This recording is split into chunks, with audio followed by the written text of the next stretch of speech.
Maligayang pagbisita at pagbabalik po sa ating munting channel. Narito na po, ang karugtong ng ating istorya. Sa dinami-dami ng customer, bakit ito pa ang napili niyang palabasin? Sa isang simpleng pitik ng daliri ni Alex ay sapat na upang tapusin ang kanilang karera. Si Robert ay sumugod sa pagitan nina Alex at Karen.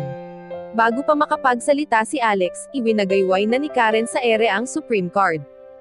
Ang kanyang mga mata ay kumikislap sa tagumpay habang sinasabi niya kay Robert. Mr. Miller, siya ay nagnakaw ng isang Supreme Card mula sa VIP room. Medyo nakasimangot ang ekspresyon ng bank manager. Tiyak na matutuwa si Mr. Miller sa kanyang pagpigil sa pagnanakaw. Marami siyang awtoridad sa Eastern District ng Metro Sky Bank, at pagdating niya sa punong tanggapan, iniisip niya na napahanga niya ito'y kaya umaasa siyang magkaroon ng promosyon. Ang kanyang imahinasyon ay nagsimulang tumakbo palayo sa kanya habang siya ay nangangarap tungkol sa kanyang posibleng hinaharap.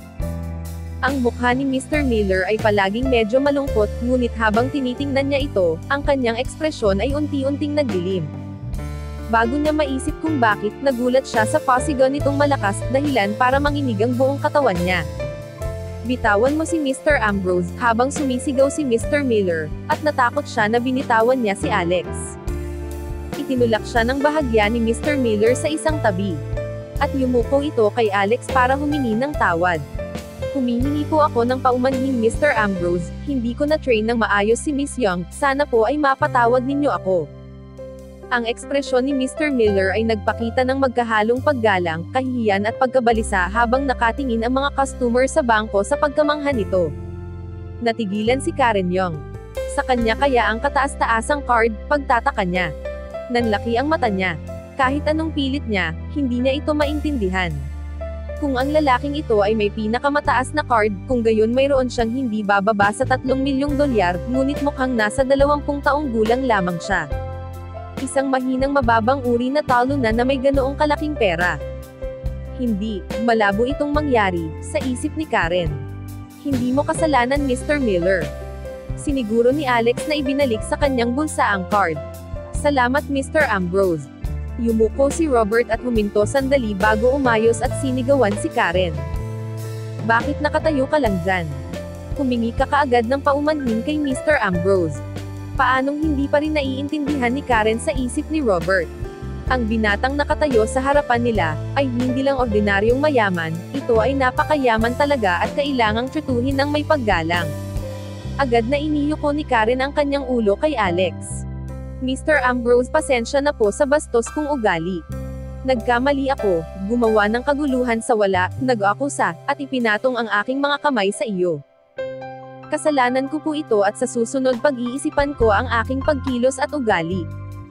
Hindi siya pinansin ni Alex at umalis na. Mr. Ambrose, tawag ni Robert. Kung may kailangan po kayo kahit ano, tawagan lang ako at gagawin ko ang lahat para tumulong. Natuwa si Robert sa kanyang pagkakataon. Bihira lang makakilala ng taong kasing halaga ni Alex. Kaya't walang kahihiyang sinubukan niyang gayumahin siya. Okay Robert. Ngumiti ng mahina si Alex. Si Robert ay dumating sa kanyang pagtatanggol pagkatapos ng lahat. Ang paggamit ng kanyang unang pangalan ay nagparamdam kay Robert na medyo emosyonal. Tinawag siya ng pinakamayamang customer sa kanyang unang pangalan, at ngayon ay ganoon din ang di kagandahang pananamit ng binata, na hindi nagpakita ng kahit katiting na pagmamataas. Lumabas si Alex sa bangko at pumara ng taxi para ihatid siya pabalik sa Preston University. Habang papasok si Alex sa gusali ng universidad, ay hindi sinasadyang natapakan niya ang isang puddle na nagsaboy ng maraming putik sa kanyang mga binti. Tinignan niya ang relo niya at saka tumakbo patungo sa classroom, kung saan nakatayo na si Mr. Morgan sa podium, na nagle-lecture. Nakita niya si Alex sa gilid ng kanyang mga mata at bakas sa mukha niya ang pagkadismaya. Iniyuko ni Alex ang kanyang ulo. Sa lahat ng kanyang mga guro, si Mr. Morgan ang kanyang paborito. Ang ibang mga guro ay hindi pinapansin si Alex dahil wala siyang pera, at ang ilan ay hayagang kinukutya siya. Tanging si Mr. Morgan lang ang nagtrate sa kanya na kapantay niya ang lahat ng mga estudyante. Tahimik na pumasok si Alex sa classroom at napansin niya, ang lahat ng mga estudyante ay nakatingin sa kanya at naririnig niya ang mga bulungan ng mga ito. Siya ay hindi karaniwang nahuhuli sa klase. Ang dumi ng pantalon niya. Wala ba siyang malinis na isusuot? Nagbibiro ka ba? Hindi tulad niya ang magkakaroon ng pera para sa mga bago. Nagpatuloy ang ilan sa mga lalaki sa pagsasalita. At tinakpan ng mga kamay ng mga babae sa harap na hanay ang kanilang mga bibig habang sila ay nakikisali. Kumikislap ang kanilang mga mata sa paghamak nang tumingin sila kay Alex. Itigil ang pakikipag-usap, sinabi ng malakas ni Mr. Morgan, at bigyang pansin ang aralin.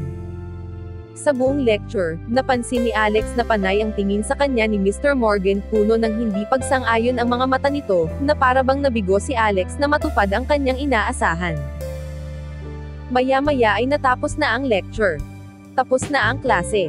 Kinuha ni Mr. Morgan ang kanyang textbook at umalis. Kathy, ang boses ay nanggaling sa pintuan. Napalingon ang lahat sa direksyon ng boses at nakita si Billy na naglalakad sa pintuan at dumiretso kay Kathy na nakaupo sa may bintana. Tumayo siya at niyakap ito, hinila siya palapit sa katawan niya. Ibinaba ni Billy ang ulo, at nagsimulang maghalikan ang dalawa. Marami sa mga estudyante ang napalingon kay Alex. Akala ng lahat ay boyfriend niya si Kathy at hindi nila alam na nakipaghiwalay na ito sa kanya. Napatingin si Alex at naiinis. Nabalitaan niyang kinuha ni Billy ang hindi bababa sa 5 magkakaibang babae upang manatili sa hotel na iyon.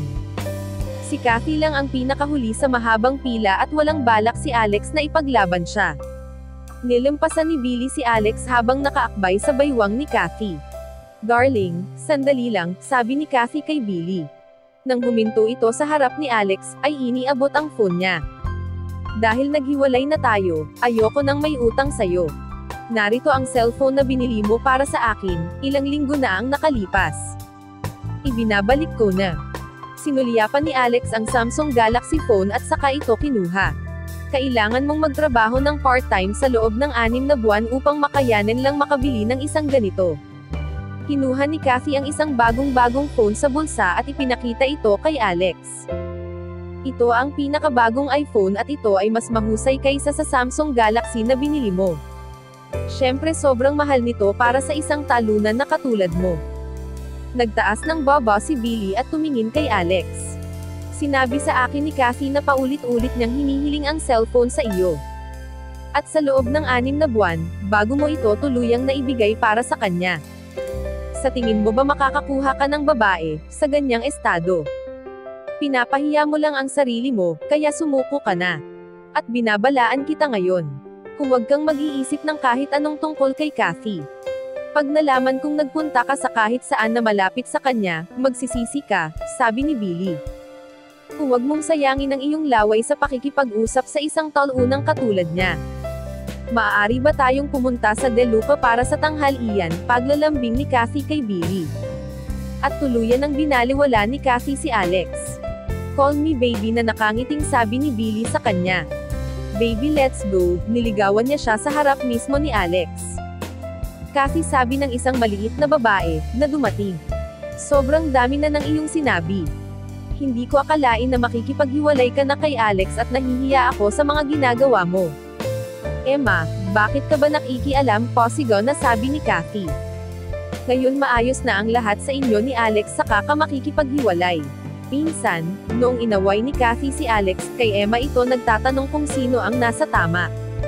"Isinuko mo si Alex, para sa isang katulad ni Billy," pagtatanong ni Emma. "Paano mo nagawa ang mga ito kay Alex? Noong ikaw ay may sakit at hindi man lang makabangon sa kama, nadadalhan ka ni Alex ng tanghalian at hapunan araw-araw, sa loob ng 1 buwan. At noong naglalakad ka sa kabundukan at natapilok ang iyong bukong-bukong, dinala ka niya sa kanyang likuran ng 1 milya pababa sa bundok. Hindi mo na ba natatandaan iyon?